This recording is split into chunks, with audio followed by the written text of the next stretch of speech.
طبعا جمهور وشوشة اهلا بيكم. معانا نجم نجوم مصر حاليا، باعتباره لسه خارج من تجربة هي الاكثر رواجا في مصر والاكثر متابعة. محمد رشاد، بعيدا عن حصوله على اللقب او عدم حصوله على اللقب، هو خد لقب اهم واكبر بكتير، ان هو بقى موجود في قلوب كل المصريين.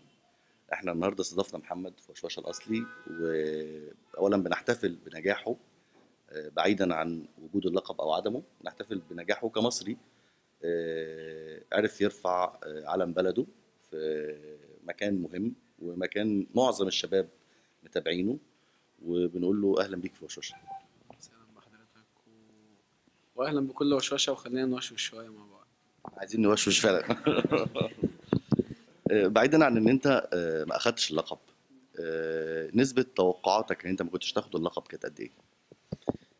والله يعني بدايه انا كنت داخل البرنامج مش عايز اللقب.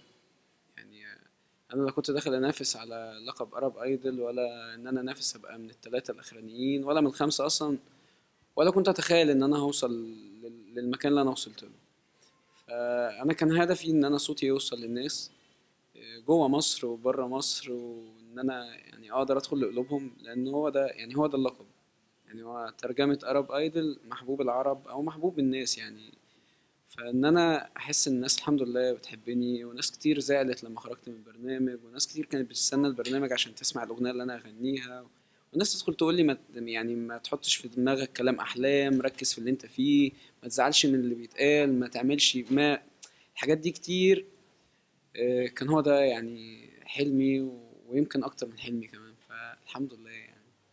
باعتبار ان انا بتكلم مع فنان من طنطا، مش قلقان من تجارب معظم اللي خدوا ألقاب في برامج المواهب من طنطا زي محمد عطية، ان هو اختفائه بعد خروجه من المسابقة؟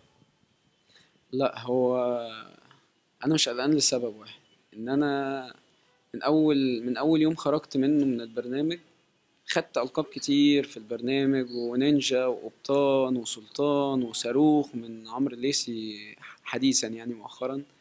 بس انا من اول ما خرجت وانا قررت ان انا اقعد مع ملحنين، اقعد مع مؤلفين، اختار كلام يعني مش اي كلام، لازم يبقى له معنى ولازم يبقى برضه بيمس الناس، يعني ما يبقاش علاقته كلها بالحب او الحاجات دي، لا يعني مواضيع تبقى مهمة.